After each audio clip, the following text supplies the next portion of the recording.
Hello, good morning, and welcome to this Dawn Busters challenge. I wanted to start earlier, but I couldn't help it. Couldn't start any earlier than right now. I have two American blended whiskeys, one famous, one obscure. The famous one, actually the best-selling American blended whiskey in the world, the top-selling American whiskeys of any type, Seagram's 7 Crown. This is the new label with the big number 7 on it. American blended whiskey. On the back it says. It writes it out. Seagram 7 Crown. Introduced in 1934. No age statement, meaning it has to be aged 4 years. A whiskey of distinctive character. Smooth with full flavored.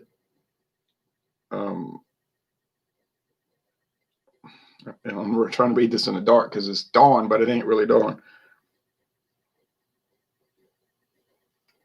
Smooth, rich. Now I got it. Smooth, rich, fully flavored, without a trace of heaviness. Okay, got it. 80 proof. Used to be 86 proof, but it got dropped. Serving size is 1.5 ounces. 75% grain spirits, meaning it's 25% straight whiskey. Blended and bottled by the Seven Crown Distilling Company in Norwalk, Connecticut. It might be blended and bottled there, but I'm pretty sure it's distilled and aged. The whiskey's distilled and aged at MGP, Midwest Grain Products, which was the huge Seagram's distillery until 2000 when Seagram's went out of business. The name continues. The name Seagram's continues. The company does not. But anyway, the Seagram's family didn't own it since, what, 1926.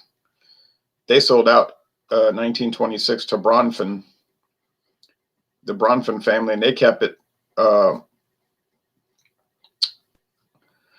the next 74 years. Okay, and then they lost control of it. And then it got dispersed. So Seagram's Gin, Pernod Ricard. Seagram's 7 Crown, Diageo. Seagram's Escapes, the flavor beer, that's the Pernod Ricard also, but it's contract distilled by FIFCO, Florida Ice and Farm Company of Rochester, New York. Anyway, too complicated. And Seagram's VO is owned by Sazerac, but too complicated. J.W. Dant Charcoal Perfected Old Style Blended Whiskey with natural flavors and caramel color. Oh boy. Dant Company was literally founded in 1836. I found the trademark disclosure for that. But Dant is no longer an independent company. This is made by Heaven Hill. It's aged at least 4 years. I don't know the blend ratio. It's not stated. You would assume it's 80-20. The minimum allowed, only 20% straight whiskey. You would assume. I don't know. There used to be a 10-year age version. I hadn't seen it ever. If I saw it, I'd buy it just to see. So here's the other whiskey here, and here's the Dance, because it's really what we're doing is Dance versus everybody else. Dance has been performing kind of shabbily, but sometimes it tied. I don't think it ever won, but yeah, it did win. It was, well, no, I can't say it was better than the club whiskey. I guess it was, but it's hard to say that. I mean, I wouldn't recommend it unless you want to try something that's marginally good. Some people might like it because they might like these strange flavors. What are the no, not artificial flavors, natural flavors. What are the natural flavors? I do not know. To me, it's like sherry, some kind of cocktail sherry or whatever. It's a very bizarre flavor. I don't think it tastes like something whiskey should taste like. But I said it was tasting like mango chutney or orange marmalade or some other strange item, or a European caramel candy. Nah, does that sound correct? I don't think so. 7 Crown.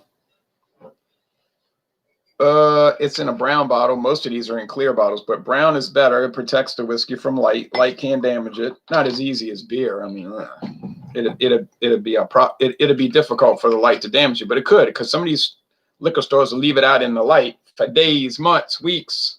Days, weeks, months, years. Then it could start to break down from light damage. Brown bottle, that's the way to go.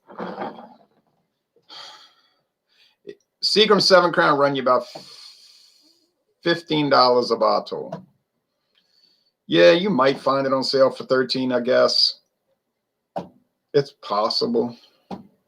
The charcoal perfected was $6.49 at the liquor store in Bay St. Louis, Mississippi. So, Beer Hound in California. Cheers from Orange County, California. Cheers to you.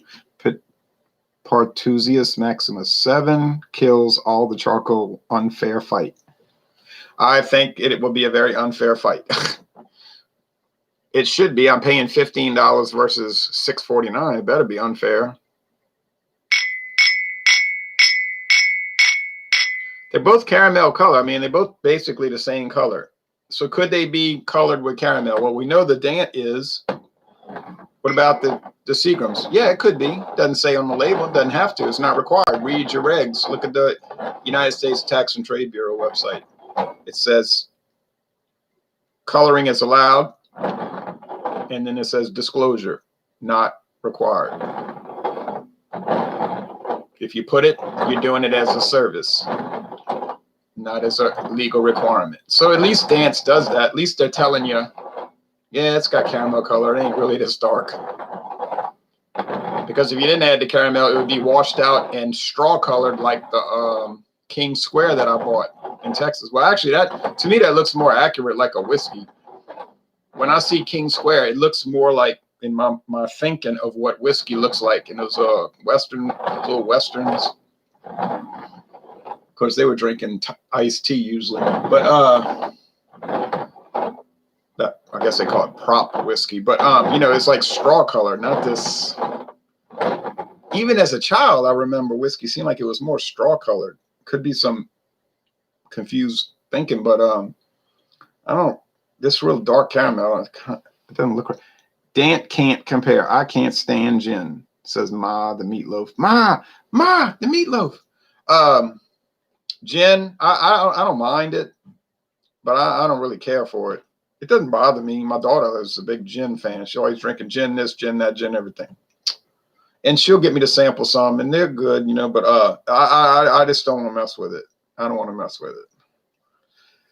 Seagram's gin is all right, actually. If you want to get a gin that's not too expensive and tastes pretty good and it's a good mixer, Seagram's be the way to go. You want to step up and pay a little more and get even better product, get the Seagram's Distillers Reserves. Age longer.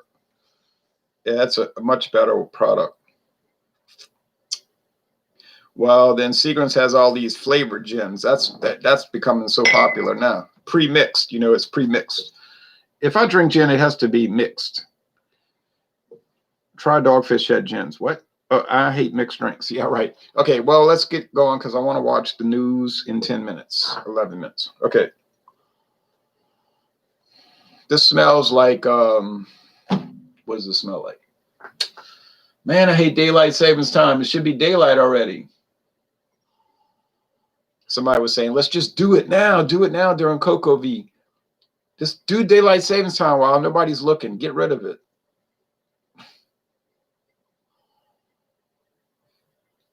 This smells like corn bread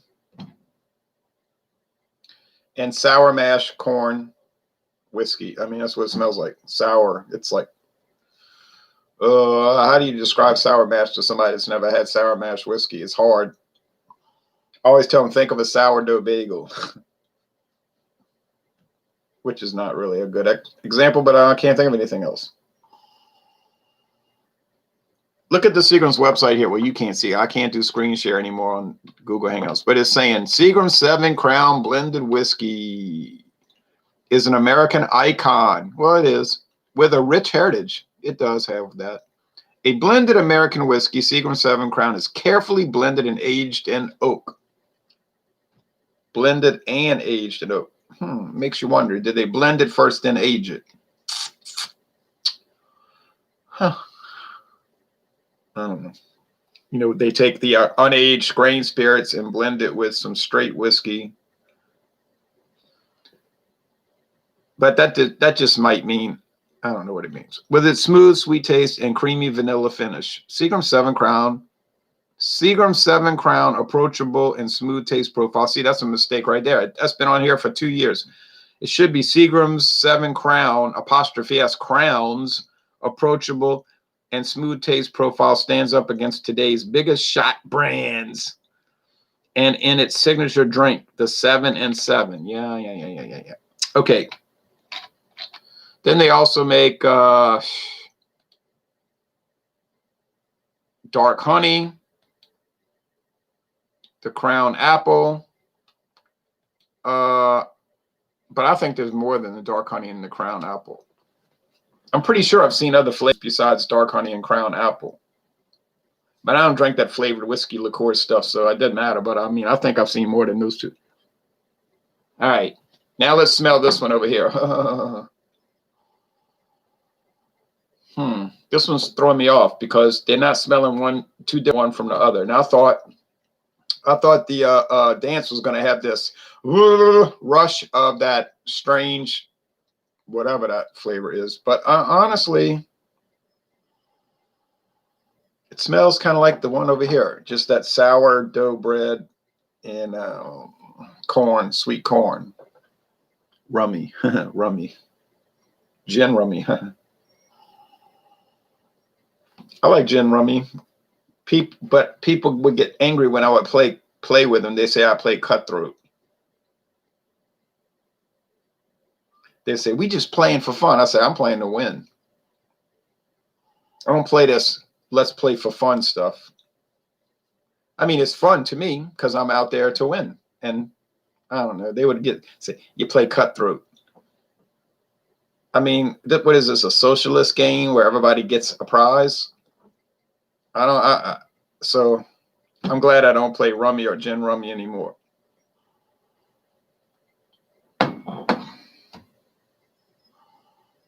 Okay, aroma, a draw.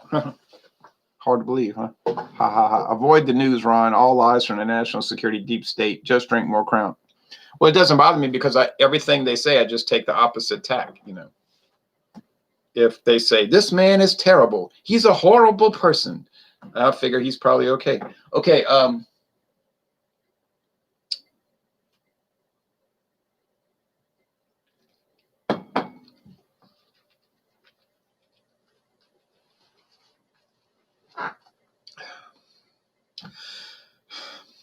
well,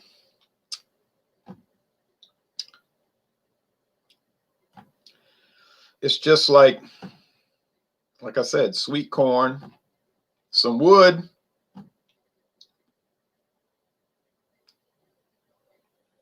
what about charred oak? Well, no, these are not bourbons, so you're not going to get the charred oak.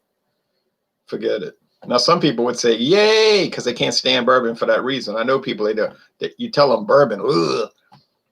I say, what's wrong with bourbon? It's too, ugh. I guess they don't like that charred oak thing. They don't like it. I like it, but other kids don't like it. I know people can't stand it, actually.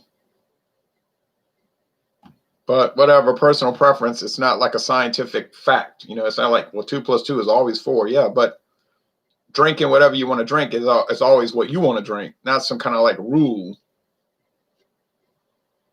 All right. Strange sourness, sourdough, fermented grain, but I'm not picking up that oddity strangeness.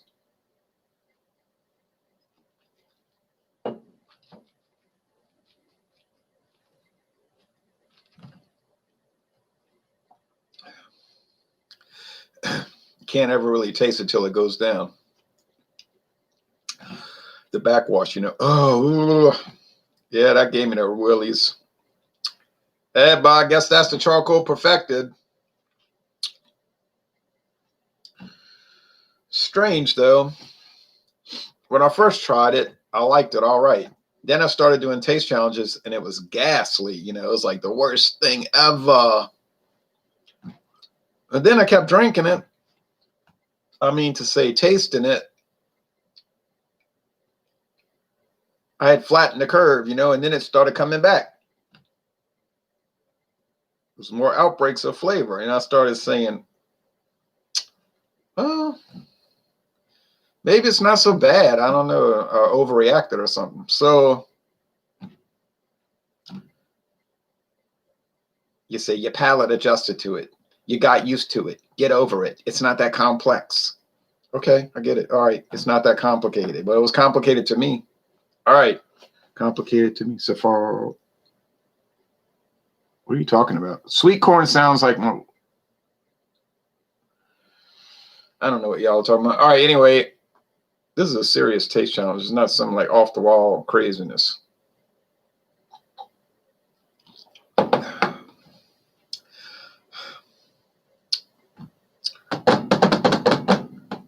Well, I'll tell you one thing. You never know. You never know what's going to happen till it happens, because I thought this was going to be the easiest thing in the history of drinking. Tasting. But it isn't working out.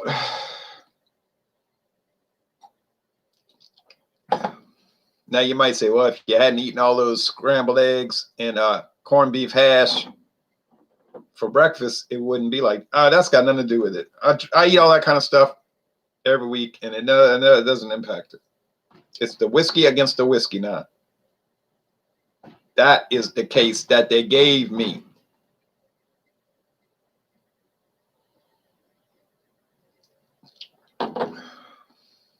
Okay. Well, I got it straight now. It's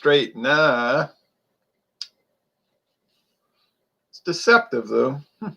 Strange. Okay, so this is the charcoal perfected. Yeah, it's perfected, all right. But it's displaying that little underlying strange flavoring. I don't know what it is. It's not too bad, though. Now I got used to it. This one you can tell is that like juicy wood. You say juicy wood. Yeah, it's like oak that got infused and soaked with whiskey. It's just like, oh, this rich oak. They're talking about a vanilla finish. Well,